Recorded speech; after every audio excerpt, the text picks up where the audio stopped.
So Bob Iger has commented on the superhero fatigue that we as fans have been talking about in the last few years, probably ever since Endgame, and he commented about it. So let's talk about it in this article that I got from comicbookmovie.com. Welcome back to Fantasy Theory. Leave a like, drop a comment, and subscribe before the video starts, but let's get into this article and kind of break it down and talk about what Bob Iger said and what does this mean really going forward for the MCU and pretty much all superhero IPs. Disney CEO Bob Iger discusses Marvel fatigue and quietly canceling several projects. At a recent tech conference, Disney CEO Bob Iger revealed that he quietly canceled several projects and stated that superhero fatigue was not the reason for Marvel's disappointing 2023 film slate. The event took place yesterday, and Iger made several interesting comments regarding the company's film output and how Disney will right the ship after somewhat down 2023 that saw the company miss its usual box office benchmarks. Fans of the MCU and Star Wars took particular note of Iger's statements that the company had decided to shelve projects that they believed weren't going to work out, even if pre-production expenses had already been incurred. You have to kill things you no longer believe in, and that's not easy in this business because either you've gotten started, you have some sunk costs, or it's a relationship with either your employees or the creative community, said Iger. He continued, it's not an easy thing, but you got to make those tough calls. We've actually made those tough calls. We've not been that public about it, but we killed a few projects already that we just didn't feel were strong enough. What projects these are, like he said, we actually don't know yet. Disney hasn't come out publicly to say what projects that is. Some projects that I could believe it being is Agatha, even though it's right there. That one is probably the least likely because it's just so close to being done, if not done already. And it would just be like a Batgirl situation, like how DC shelved that when it was completely finished, filmed, edited, shot, everything. So that one, I could see them canceling and pulling something like that, but it's highly unlikely.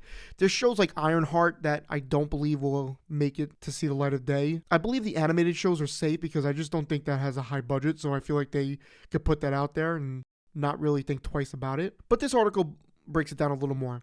On the Disney Plus side of Marvel, Ironheart, Wonder Man, Eyes of Wakanda, Marvel Zombies, and Your Friendly Neighborhood Spider-Man all lack release dates, and there has been virtually no update on Vision Quest for quite some time. Likewise, a Nova project for Disney Plus was announced back in 2022 and puzzlingly received no updates. Regarding the MCU's film slate, production has not yet begun on Shang-Chi 2 or Armor Wars. Neither project has a set release date. I really don't see them canceling Shang-Chi 2 because that movie was actually really good, the first one, and I'm sure they want to expand on that character even more. Armor Wars, they recently made it, not recently, but close to recently, made it a movie instead of a TV show, so I just don't see them canceling it. Like I said, Ironheart, I don't think we'll see it. Wonder Man may just become a side character. Vision Quest could just be the end of it.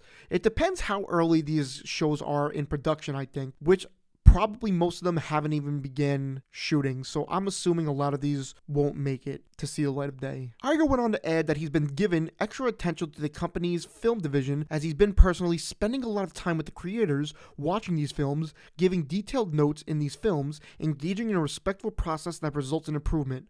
Iger remarks that some fans believe he is stepping on the toes of Kevin Feige and Dave Filoni in an attempt to return to the days of Disney having billion-dollar box office hit after box office hit. A lot of people think it's audience fatigue. It's not audience fatigue. They want great films, and if you build it great, they will come, and there are countless examples of that. Some are ours and some are others. Oppenheimer is a perfect example of that, just a fantastic film, Iger said. He continued, focus is really important. We reduce the output of Marvel, both numbers of films they make and the number of TV shows, and that really becomes critical. But I feel good about the team. I feel good about the IP we're making. I talked a lot about the projects. We look years ahead, really, and it's iterative. Not only do you look at the films you're only making, you look at every part of the process. Who the directors are, who's being cast, reading scripts. I personally watch films 3 to 5 times with the team and just create a culture of excellence and respect, which is really important with the creative community, and again, the track record speaks for itself. Iger went on to specifically point to Deadpool and Wolverine as a sign that things are turning a corner for Marvel, adding that Ryan Reynolds-led pick will be one of the more successful Marvel movies we've had in a long time. So that's pretty much what the article says. What does this mean? We could see Blade, Ironheart. Apparently there's an untitled live-action Wakanda series that was in the works, Vision Quest, Wonder Man, Nova, and the list really goes on. That these are in danger of being canceled. I left out a few like Captain America because I believe we'll see that. Secret Wars, Kang Dynasty will get a name change, Armor Wars, Born Again, Thunderbolts. I don't believe we'll see a movie like The Young Avengers. I think they're going to just shelve that. And like I said before, I believe the animated shows are safe. I just don't think they're a big budget for those, so I feel like they could just put those out and kind of expand on Disney Plus and kind of make that money. But it's interesting he commented on superhero fatigue, which he's actually right. I don't believe there is superhero fatigue. I just believe they're putting out bad stories. And it's good that he's acknowledging that because, of course, we want good stories. And, at least he's not blind and knows that there is a market still out there, and it just didn't end at Endgame, but they have to put out the quality instead of quantity, which I know they've said many times they're going to focus more on quality than quantity rather than quantity over quality. But him pointing at how good he believes Deadpool and Wolverine will do maybe shows that they're on the right track with that movie coming out next, and will implement that for more movies going ahead and, just make the MCU fun again, make it good again. I'm curious to hear what you guys have to think though. Is the MCU in trouble if it's not already in trouble, or is Bob Iger cooking something here?